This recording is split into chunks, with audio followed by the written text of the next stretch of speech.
Isang bagong panganak na aso ang nahulikam na pinaghahataw sa San Pedro, Laguna. Sa videong viral na ngayon, hinataw ng lalaking nakapink na sando ang puting aso. Nakipalo rin ng isang 12 anyos na bata. Kwento ng bata, isa siya sa 4 na batang nakagat ng aso. Pero pinagsisisihan na raw niya ang nagawa. Nirescue naman ng Biyaya Animal Care ang asong si Justice na inabando na raw ng may-ari nito. Tuloy daw ang pagsasampa nila ng kaso. Tinulungan na rin daw nila ang mga nakagat ng aso at pinabakunahan kontra rabies.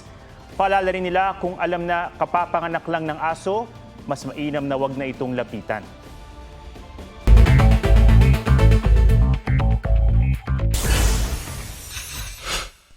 Dalawa arestado sa Quezon City dahil sa lantarang pagbebenta online ng mga pekeng PWD IDs. DOH may paalala sa paliligo sa mga swimming pool para makaiwas sa mga sakit na nakukuha sa maruming tubig. Payo ng DOH sa resort owners, gawing regular ang paglilinis ng mga swimming pool. Sa mga inflatable pools naman na nagsulputang parang mga kabute, sabi ng mga eksperto, iwasan daw ang pagsasama-sama ng magkakaibang pamilya para makaiwas sa mikrobyo.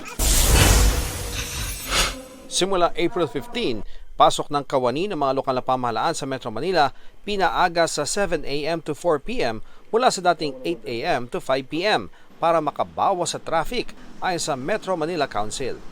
Ian Cruz nagbabalita para sa GMA Integrated News. Fit check, espesyal at tinawag na butterfly suit ang suot sa prom ng isang binatilyo. Naging best dressed siya, kaya sulit ang effort ng kanyang mommy at kuya na nagtandem sa paggawa ng kanyang OOTD. Pusuan na yan sa report ni Oscar Oida. Best male goes to Sean Ong.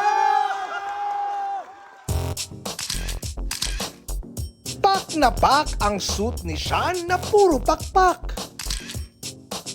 Yan ang paru-paro suit for his prom, made out of love ng kanyang fam. This is how much I love my younger brother. Pinag-igihan at pinaglaanan ng oras ng kanyang ina at kuya. Mula sa pananahi, pati sa pagbuburda, hanggang sa lahat ng butterfly patch ay may kabit. 3 buwan nga ang inabot para matapos ang damit. Ang ideya ng kuya ng si Johan mula sa Oscar de la Renta masterpiece na red carpet look ni Taylor Swift sa Grammy Awards noong 2021. We liked their butterfly jacket, but it was sold out. Bahagi rin daw si Sean ng creative process nito. Pero bukod sa napakagandang damit niya, dinaan sa looks ang eksena. Oscar Oida, nagbabalita para sa GMA Integrated News.